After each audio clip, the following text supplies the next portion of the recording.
Oh, I have a rant. I really hope this doesn't come back to the person who this is, but I pretty much doubt it. So,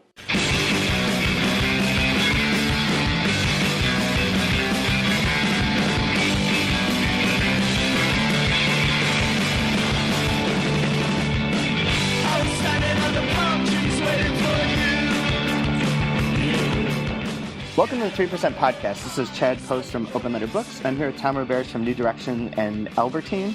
And today we're going to talk about a couple different things, starting with a question that was written from one of our listeners after our 100th episode, which this one's finally number 101.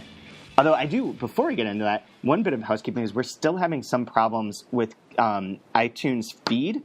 So last time you went on about getting people to subscribe and download and getting us on the list, which is all basically impossible at the moment, which is great.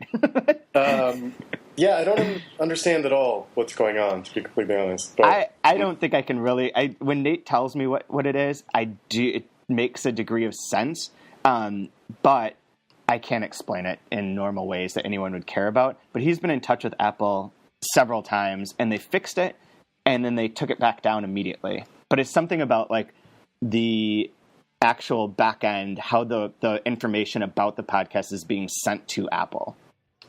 So we had to recreate that whole process more or less. And they're still having there's something about it that's not redirecting right. So you're talking about metadata? Is this... It's like meta. Yeah, we are having metadata problems with our feed. It's something about how it's redirecting because of where it's located. I think that's the key problem. Okay, sure.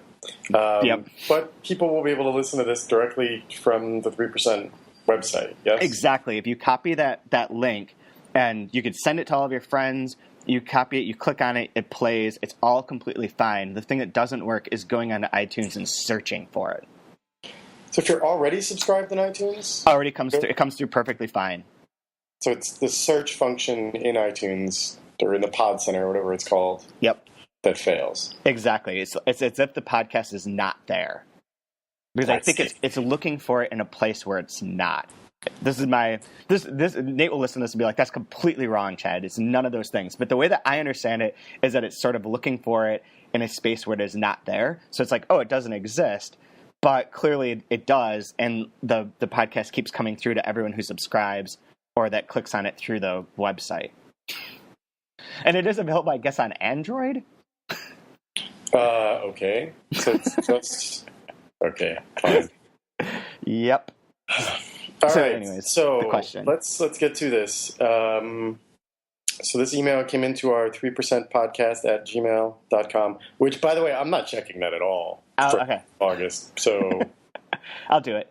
Just be warned. From Tara Cheeseman, the name sounds familiar, but I don't actually know who that is. She runs a website called Booksexy. Okay, that's where. Yes, I think it's just booksexy.com. I'm trying to find it while you read this. All right, it says, "Hi, Chad and Tom. Congratulations on your 100th episode, and apologies for getting this question to you late. I was wondering if in a future episode you could talk about trends in publishing, specifically how certain countries/languages seem to become, quote, hot, unquote, and how that happens. For example, Nordic noir and Argentine literature. Is this the result of specific book or author, Larsson and Bolaño, maybe Ferrante, having bestseller and publishers responding to the public's interest, a country's literature being featured at Book Expo, the home country's effort, or some other factor? Also, do you have any predictions on countries/languages we might see a surge in translations from in 2016 or beyond?" Okay, real quick, it is booksexyreview.com is her website. So, yeah, and she reviews a lot of translations and other books on here. And has been doing this for a while, if my memory serves. So, 5 years old. I feel like we have talked about this a little bit in the past, the sort of trend thing. And am I confusing this, or maybe this came up when we were talking about all the Korean books and South Korean, and how their government was helping publishers so much in terms of paying for translations and that sort of thing. Were we talking about that? Yeah, I think we talked about it a bit in terms of that specific thing. And there seems to be a few different ideas that are going on here. One being that the government can make an effort directly and say to Delki Archive, we'll pay however many thousands of dollars to publish 25 Korean books over the next 5 years. Therefore, these books become available. But that's part of it. I think her question might be even a little bit broader. There's that aspect to it, and that happens with different countries in different ways. Like some of them sponsor one-off titles. If we're doing a French book, we can get funding from the French government. The Koreans can be more systematic about it than, say, the Germans have different programs, but they're not as systematic either because they don't have the need to make so many books available. But she seems to also be talking about like the non-government influenced ones. So like how Steig Larsson then led to like 9,000 Nordic crime books coming out, which does seem to be something. I think we've talked about that too, but of big publishers sort of chasing trends and trying to replicate success. Yeah, and I do think her question seems to be a bit more about, for lack of a better term, I'm just going to say mainstream publishing, and not these small presses who do operate with these subventions and things like that. Because, your Knopfs and FSGs and places like that are not going to go through all that process. They're just they're like you said, they're chasing money, and it's a copycat sort of business. If Steig Larsson takes off, Joe Nesbo takes off, they go looking for the next version of that. And they go look, so there's a lot of things work. They go looking for those sort of things, the publishers, and editors, individual editors will sort of develop a sort of reputation for maybe being interested in that sort of thing. And then on the other side of it, you get these foreign rights agents or agents who represent these books from these countries, trying to strike when the iron is hot and sell as many things as quickly as possible. And I think it's I think a lot of the agents who sell these books know they're capitalizing on a trend and know that it's very hard to replicate the success of Steig Larsson or Joe Nesbo. Yeah. Which is fine. Their job is to sell the rights. They're not there to, make sure that only books that sell 50,000 copies get published, and it is a gamble to publish any one book. So, you just never know. But I do think a lot of them are just like, cashing in while they can, basically. Yeah.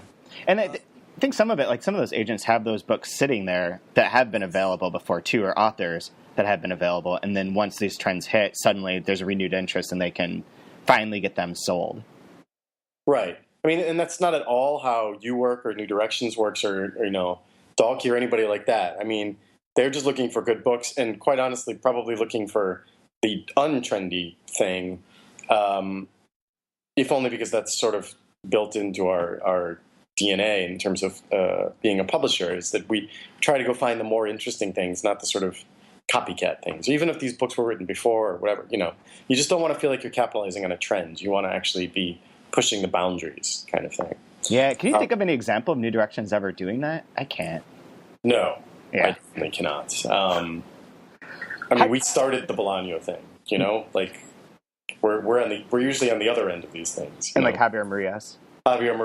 And who else? Sebald and things like that. It's always us trying to build up somebody and everyone else sort of catching on after. Yeah. In terms of this, though, like with Ferrante being an example of someone who is... What's it? I don't know that Ferrante should be included in this list. It's not like there's a ton of other Italian... Okay, that was my question. Like, what would she... So her book's being super successful.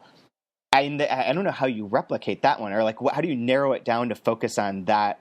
What is similar to Ferrante? Like... Well, I think she's just saying,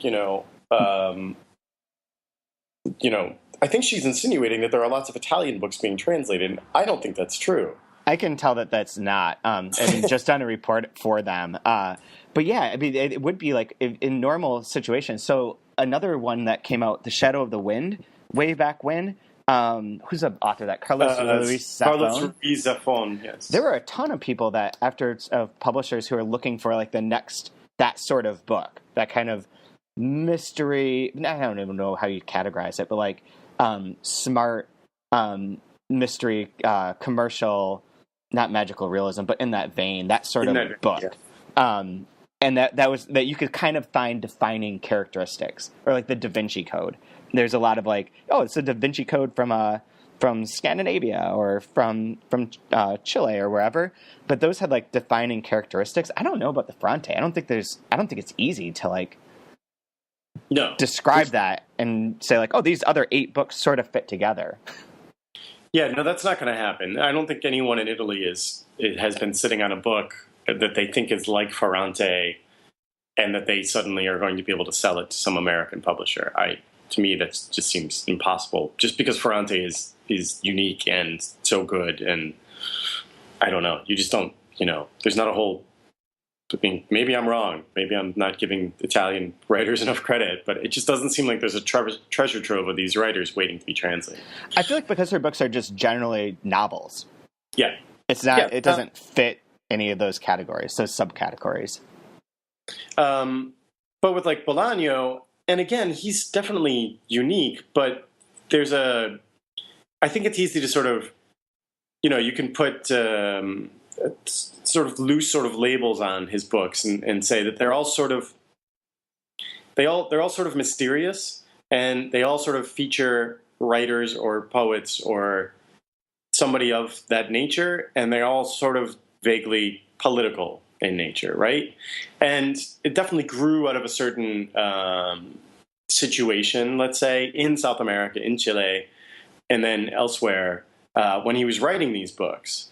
And so it is possible to go back and look through the things that were published over the years, not just in Chile, but, in Colombia and Argentina and Brazil and all these places, and sort of find places that had similar political situations because it was true, and then writers with sort of similar intentions and styles. And most of them, I can't think of like a successful like copycat Bolaño, but it doesn't mean that publishers haven't tried, Right. Well, I think that one's sort of different in this way. This is my read on the Bolaño thing, is that there's a ton of Spanish writers, and because of all the countries that speak Spanish, the fact that the books travel pretty well between like South America and Spain. It's not like the Arab world where a book published in Lebanon may not be read by someone in Egypt or Morocco or whatever. So the network of readers or writers influencing each other is a little bit more fragmented. In Spanish literature, it's always been,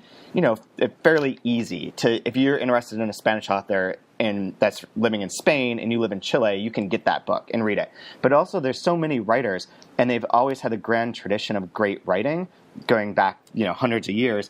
And that this Bolaño's influence was sort of a spiritual one in a sense, or like the one of the people that reinvigorated a lot of younger writers writing in Spanish, so that when the publishers came along, there's like this new resurgence of all these great writers. And it's not necessarily like we're chasing trends, but that Bolaño had a good impact on helping shape the way that books are being written in Spanish. And there's just a shitload of good ones and a shitload of authors who are capable and worthy of being noticed or published. So it seems a little different to me.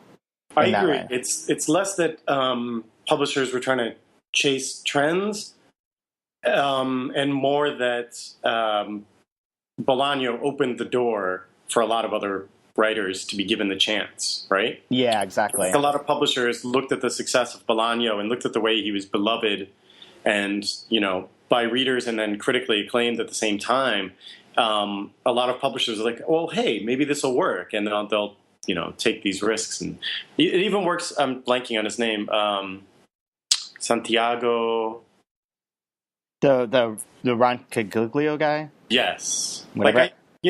He came about at about the same time and similar sort of themes. He's Colombian, I believe. I think you're right.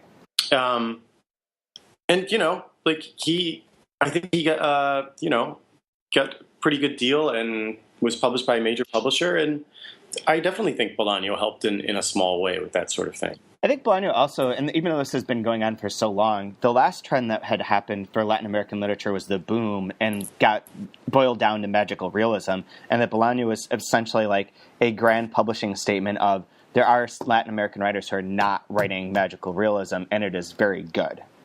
Macondo. Yeah. Yeah.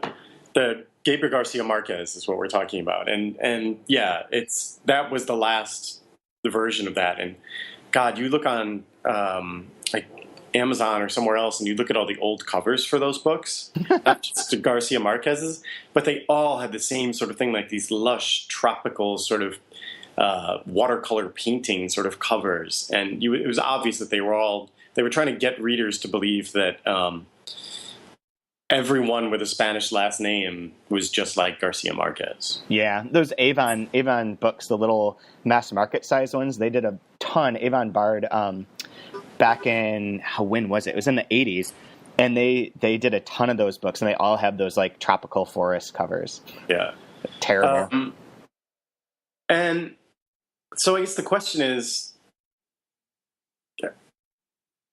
why does this happen? Why do we get an influx of books from? And I do think it's all sort of random. I think, somebody like Garcia Marquez comes along, writes these amazing books. It opens people's eyes a little bit. And so they are willing to read other things from there and, that they didn't know about. It sparks people's curiosity. And then, of course, there's the cynical side, which says, well, hey, these things are selling. If we make something that's, the B+ version of this, we can sell that as well. And it might not sell quite as many copies, but maybe we don't need it to, right? Yeah, I think it also, you could say more about this from the time at Penguin, but it would make it easier to pitch like Andres Neuman to an author basing on the fact that Bolaño is very, very successful, or to your publisher.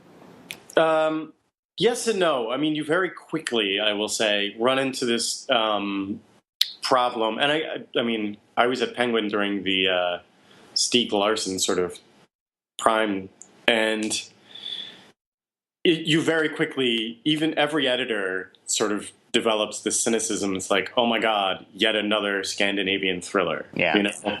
That said, we still bought several, including some that did well, like Camilla Lackberg. So it's just, you start becoming really picky about these things because you don't want to glut your list with, 10. And obviously they're not identical books, but, in a book buyer's mind at a bookstore, someone who's buying from a list, if you just have 4, random Scandinavian people that, the buyer has never heard of, and you're trying to convince them, they're only going to buy like table quantities of one of these books. Mm-hmm. And you sort of shoot yourself in your own foot. You got to diversify a little bit. So you can't be buying too many of these things, even in the midst of one of these big trends. I'm going to take this in a different direction for a second and add in one part that she sort of touched on that is really important, and that is the influence of the Frankfurt Book Fair on getting a certain number of books from countries out there. There's a study, Rüdiger Wischenbart is an independent consultant and researcher who looks at like trends and what gets published in Europe and what are like the best-selling books throughout Europe, not just in English, but in Spain and Germany and Hungary, wherever. And he tracks a lot of that sort of information. And one of the things that they've found is that the number of books from a particular country, the best way to increase the number that are translated into all other languages, not just English, is by being the guest of honor at the Frankfurt Book Fair. In part because when you're chosen, so like when Iceland was chosen to be guest of honor, the German publishers ended up publishing, I think it was 85 Icelandic books in German translation that year that they were the guest of honor, that 18-month period, which then allows like everyone else from all these other countries to know about those books and read them in German, because they weren't reading them in Icelandic, obviously, and end up doing deals for those particular books. That it does have like a sort of ripple effect because it gets it out into one major language and then can sort of cascade outwards to trickle down to like some of the different other languages, and that has had a big impact. So for someone like, it doesn't make it trendy, it doesn't mean that they're going to sell, just in the pure number of like Polish books that get translated into German and then also end up being translated into French, Spanish, some English, Norwegian, wherever. And when they're guest of honor, that number increases dramatically for like that period, and then it starts to like dip for that year, and then it'll dip back down over time. But it is a good way to sort of jumpstart interest in a particular country's literature. So there is a value to that. In Europe.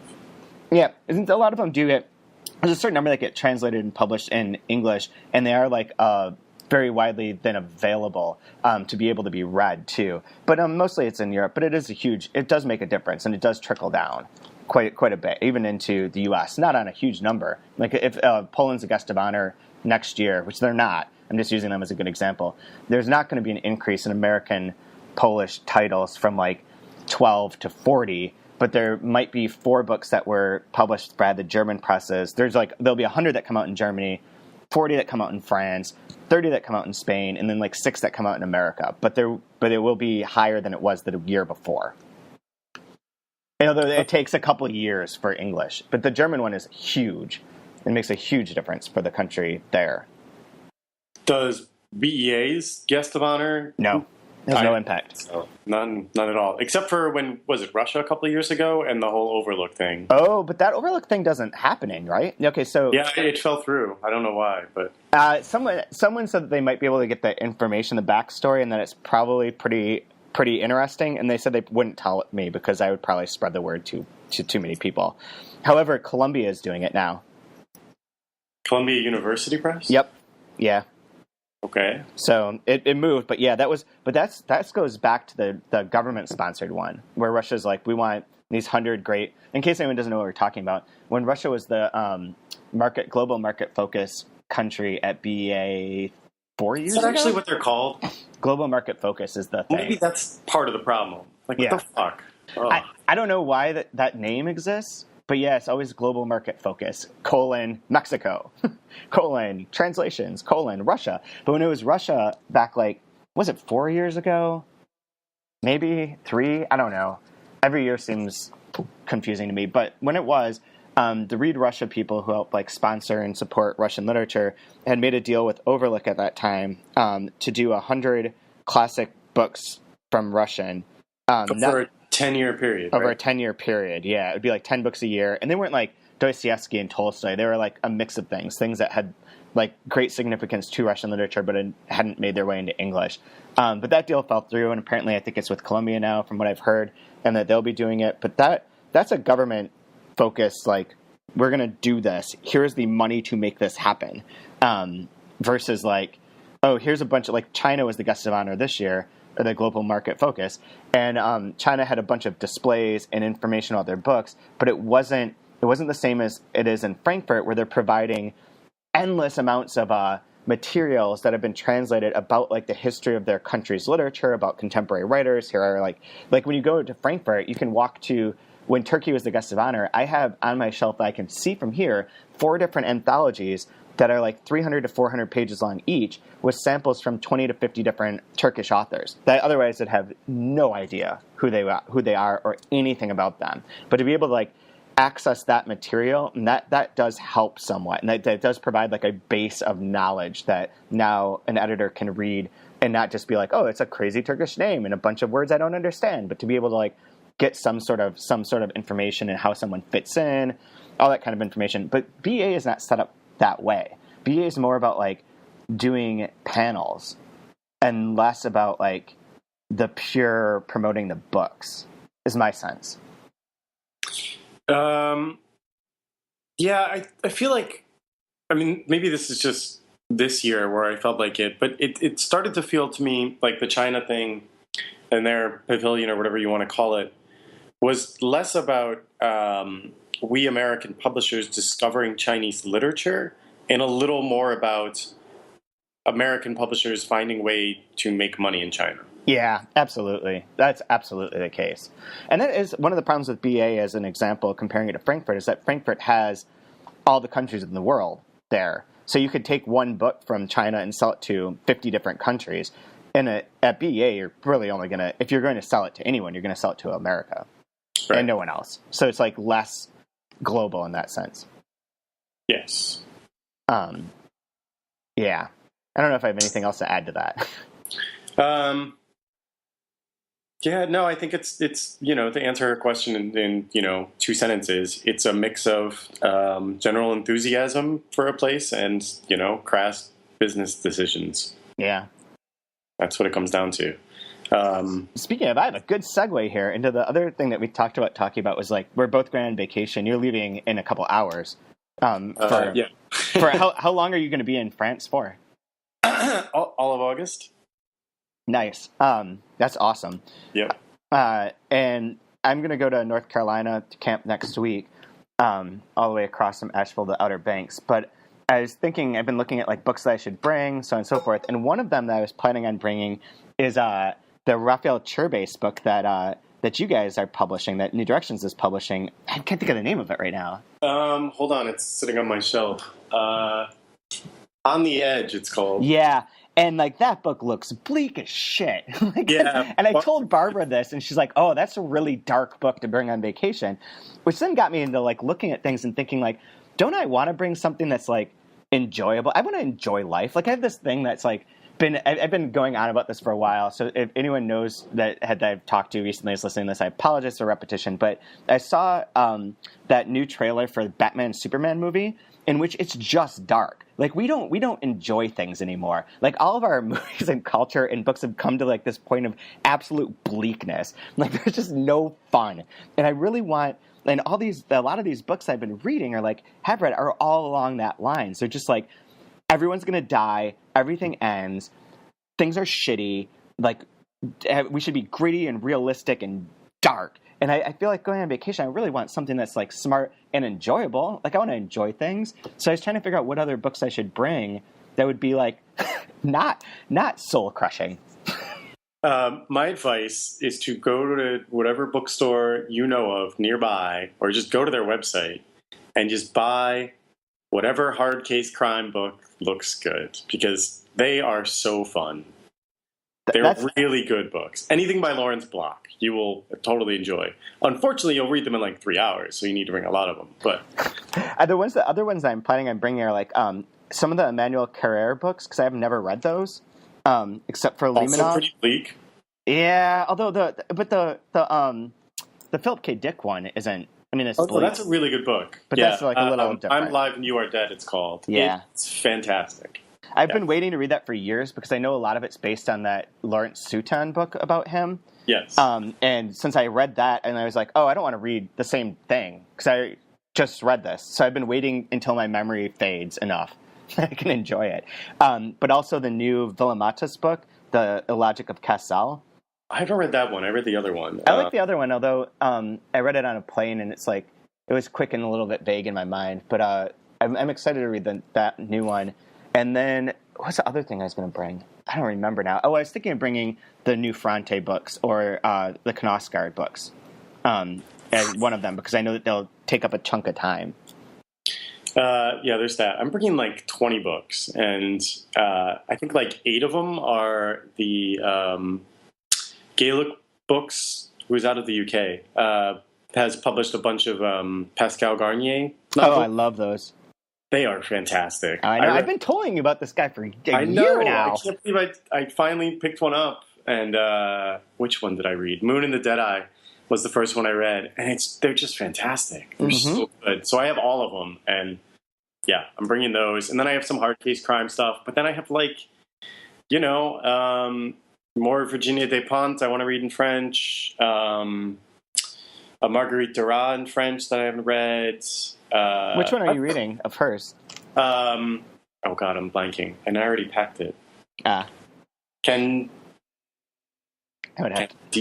Formidable. Okay, yeah. I know what it is.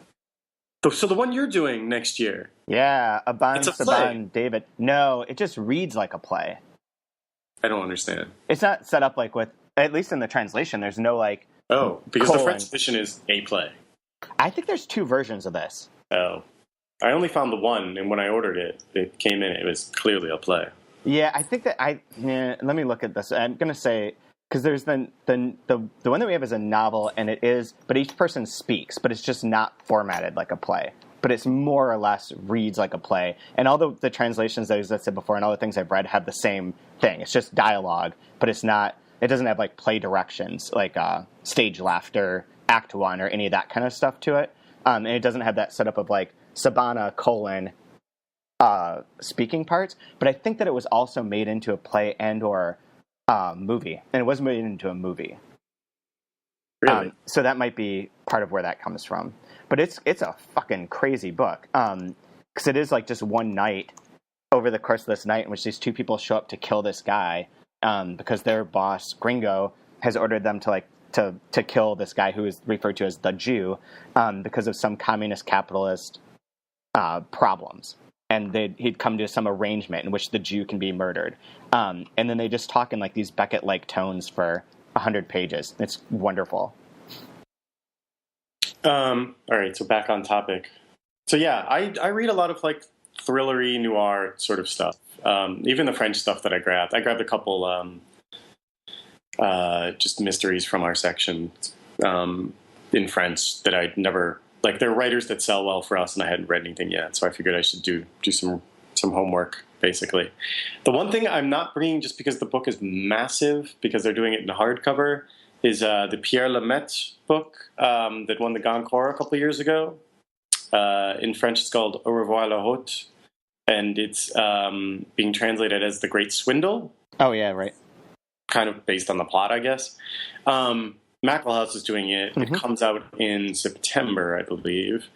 And I got a galley, but it's one of those big, huge hardcover sort of, it's paperback, but it's like hardcover trim size galleys. Yeah. And I'm like, I can't bring this. I'm sorry. You're on a plane. I'm driving, so I could bring a ton of stuff that I don't actually need. But I'm on a plane, and then I got to take 2 trains. Like, I can't be carrying stuff around. Are you? This relates to that though. Are you still on pace with your reading? What would you call it? Our reading resolution of reading 2/3 of the books being by women this year. At this point, it's like 55% books by women to 45% by men, and but that was the other consideration when packing. I did go through the Hard Case Crime Books website and just like find all the books by women, and some of them are really good. I can't believe I'd never read them. And I have some other things like Zipper Mouth, and I'm blanking on the author. It's from Feminist Press too, and a couple other things like that. Oh, I've definitely got some Deborah Levy books that I want to keep reading because she's fantastic. Which ones do you like? The only one I've read so far was oh God, totally blanking on that. Swimming Home. Oh, you should really get Billy and Girl. I have Billy and Girl. I already packed. That book is fucking hilarious. There's another one that I'm thinking on the title of that's also in my bag. So 2 from her, and but then I'm reading like all these Garnier books. So yeah. That'll be a nice throw off my a little bit. I might bring one of those too. I think I have 2 of them at home, like A26 and something else. I forget what the other one was, but that's a good suggestion. I don't know if there's anything else to add to that. Although I do think it's interesting. I guess the reason I was going to mention is that I had that desire to like not just bring purely depressing, intellectual, cerebral, beat you into a nihilistic slumber sort of titles, which is kind of why I guess a lot of people do beach books, or like that whole concept exists, because they just like, I want to sit at the beach and enjoy this like life, and things feel good, and these books make me feel good. And I don't think that those kind of books make me feel good, but like there is something to be said for like books that are enjoyable and entertaining. Yeah, I mean, I definitely, and that's not to say that, like I was texting you last week when I was finally getting around to 1980, the part of the piece, tetralogy. And it is incredibly bleak, and but that I enjoy. I enjoy it. That's what I was going to say. I mean, it requires a lot of work just because it's so British, and there are so many people, so many cogs in the machine to keep track of. And most of them die at the end of each one of the yeah, I know. That's the weird books? thing. Is, like, at the end of the book, these people will not be in the next book. Yeah, they're all dead. They're all dead. But because like he just like strips away like physical descriptions or whatever, all you have are like these names of these constables, and you're like, well, which one is this? Like you can't remember like, oh, that's the fat one, or that's the guy who smokes nonstop, or whatever. It's just a name, right? And it's like in a movie, you get accents and you get to visually sort of peg these people, even if you don't know the character's name when you're watching a movie. You're like, oh yeah, that's the sergeant. He's got a mustache, right? Yeah. So when you read these books, like it's a lot of work, but incredibly enjoyable. Like going along with the story, trying to catch the Ripper. And I should clarify, because everyone I talk to about this assumes immediately that I'm saying that I'm talking about Jack the Ripper. Right, yeah, and you're not. It's the Yorkshire Ripper. I clearly said like 1980 and like 1970s books. Like, I don't know why. Anyway, so yes, it's the Yorkshire Ripper, who was caught in 1981, actually. Yeah. So yeah, those books are really, they're work, but they're fun at the same time. And it's nice to go on vacation and read something that is no work whatsoever, but still enjoyable and still, literary in a way. Like Lawrence Block, I mean, the guy's never going to win a Nobel Prize, but his books are really, really fun to read. And, you can't put them down. And that's kind of what you want, I think, right? Yeah. Is to keep you engaged and not feel like you're having to do work. Although, I mean, with the David Peace books, I find those super enjoyable. Like, I just fall into those. I have to go back to GB84 because I was reading it at the gym and I just put it down at some point and then haven't gone back to it yet. But I want to finish that. Maybe I'll bring that to you. And I just like his pace. I like the clippedness of his sentences. I like the way that everything sort of like happens in these distinct scenes and then builds, and there's things that are happening off screen that you kind of find out about or figure out. I love the way that those are constructed. I find his books really enjoyable, even if they are a bit of work, so to speak. I will say I remember very distinctly being on vacation maybe 3 years ago at a beach house in North Carolina, and I stupidly decided that I really wanted to finish the Factory series from Derek Raymond, and I had 2 books left, and there are 5 of them. The 5th one is kind of weird. It sort of like becomes the half of it is this sort of exploration of all of the other ones in a weird way. But the 4th one is just incredibly, brutally dark. And I remember reading like the last page, and I'm sitting on like the porch of this house overlooking the beach, and I just had to like sit there for half an hour and just couldn't do anything. Like, it put me in such a, not bad mood, but just so like overwhelmed with like sadness about the world. And I was just like, that was a bad idea. Oh, you know what other book I am bringing? Shit, I remember, is the new Welbeck book. Oh, that's right, you got a galley. Yeah, I got the galley, and I've been waiting, because not the last time, not the last time, but one of the times I went on vacation to Kentucky and was in a cabin, I read the Elementary Particles way back. It would have been like a decade ago now, I suppose. But so it sort of makes sense. It's coming full circle. Who was it? Oh, Sparks. Stephen Sparks was telling me he read it in one night. So, wow. Yeah, he stayed up all night and read it. So. And he really liked it. Does he like Welbeck other than that? Yes, he does. Okay. Yeah. I kind of thought so, but then I wasn't sure because some people seem to and other people seem to have very bad reaction. Yep. I mean, to me, that's what makes him interesting, right? Yeah. Universally beloved is no fun. Yeah, exactly. Cool. I don't know if we have anything else to add to that, but we should do our rants and raves. Oh, no, I have one more piece of that's right. housekeeping. So I wanted Julia from Feminist Press, who had been on our podcast when we talked about Apocalypse Baby, listened to our 100th episode and wrote in to address something. So I'm just going to read this. All right, I'm going to skip the pleasantries about how wonderful we both are. Whatever. Your discussion, she says. I'll just mention it and make it like a meta comment. That's meta right. Humble brag, I think is the term. Oh, that is the new term, huh? Your discussion of the translation/censored text relationship made me think about our forthcoming book, Beijing Comrades by Bei Tong, translated by Scott E. Myers.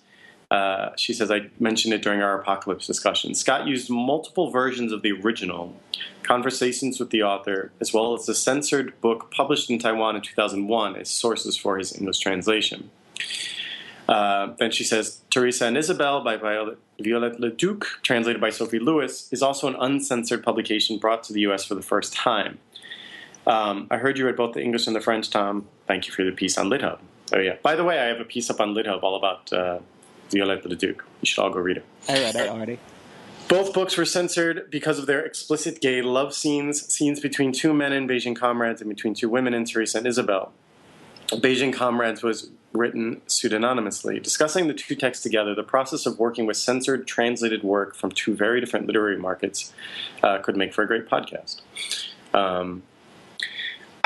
So she's right. Like, this sort of thing does happen. Like, we had said that we would not publish something that was heavily censored without making it an uncensored version, right? So that's what they've done, basically. is brought out the proper versions of these things. And but they have that information's available, which is part of what we were saying too, is that sometimes we just wouldn't know. Right. There's also that. Like, you just don't know how, if the author is dead, if like an editor is dead, how are you ever going to know what was pulled from a book before, the Cuban government decided to publish it, You'll just never, ever know unless you have an actual manuscript. And even then, like, how do you parse out, like, what maybe the author himself or herself would have changed for final publication? It's a very tricky sort of thing to get into, which is why it is like a weird thing to get into, that I would feel uncomfortable just because. But with this Chinese book, like, having access to the author certainly helps.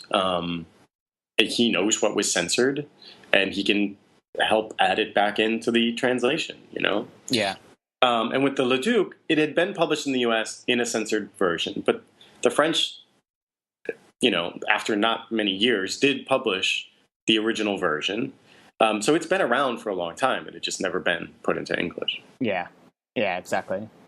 So like a known quantity in that sense. Right.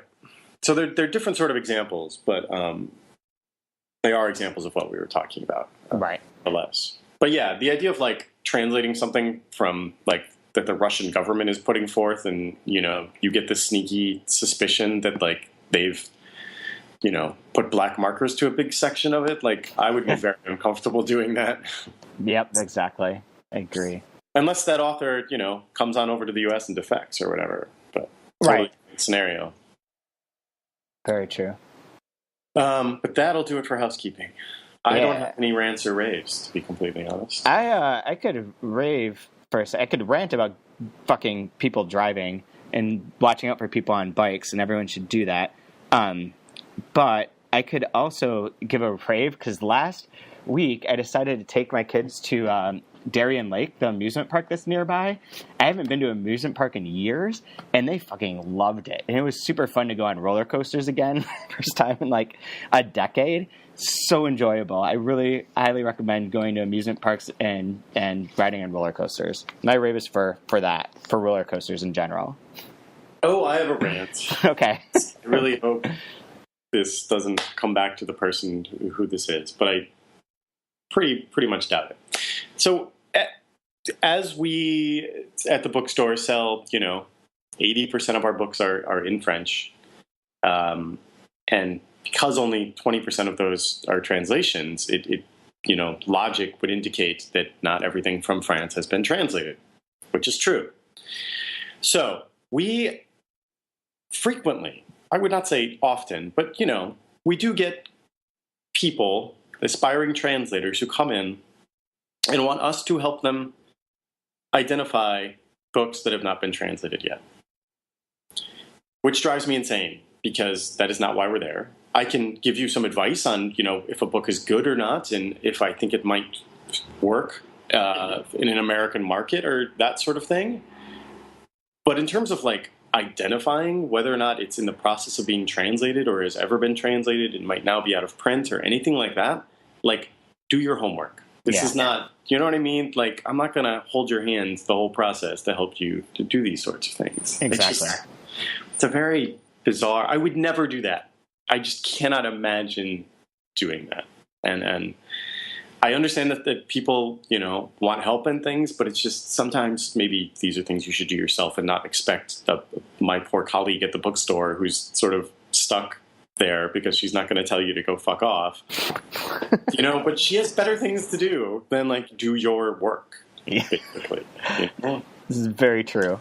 So anyway, that's my rant. Do your own work, people. Exactly. Sounds like a good stopping point. Yes, it's happened yesterday as I was like on my way out the door to go on vacation for a month. So, oh Jesus. Yeah, I should probably rave about the French government and their, willingness to give me 6 weeks of vacation every year, 4 of which I'm going to take in one long stretch. So, I mean, doesn't the whole store shut down though for August, just like the rest of the country? No, I'm just kidding. Like, I know people did ask us that at the beginning of summer. They're like, "You'll be open in August, right?" Yeah, be open. It still shocks people that we're open on Sunday. Oh, really? Yeah, but, I mean, nothing's open in France on Sunday. Yeah. I mean, it's not as bad. Like, Switzerland is like a ghost town on Sunday, but France, it's a little different. Well, cool. We'll have fun in France, and we'll be back. Hopefully, by the time you get back, the iTunes thing will be fixed. All right. That's a goal. I mean, there's a chance we could do a podcast from our respective vacations, but we might as well save it. It is the middle of summer. I mean, if you want to in a couple weeks, I'll be back. I mean, I'm only gone next week, and that's it. All right. Well, we can figure it out. If some idea strikes us, we can do it. Okay, sounds good. All right. I have nothing else. Yeah, you can keep rooting on your Mets. That's right. I know it's horrible that here I am. The Mets are getting good. I'm really back into it, and I'm going away, and I'm not going to see a baseball game for a month. Yeah, I'm going to be watching all of them. I'm so deep in this year. It's horrible. I think because of fantasy, that's got me really, and Major League Baseball TV. I watch all the time. I should do a rant or a rave sometime about Quick Pitch, my favorite TV show ever. Fucking watch that show every night that I can stay up late enough. I'll watch it. Heidi Watley and Quick Pitch, which I now refer to as like Quick Ball Money Pitch because it's like all those things mixed together. But anyways, you have fun. Hopefully your Mets won't blow it because I do not like the Nationals. The Cardinals will lose in the playoffs inevitably, but can enjoy like their record-breaking regular season or whatever. And that's good. And then we'll be back in a few weeks or a month. All right. Sounds good, man. Take care. You too. Bye.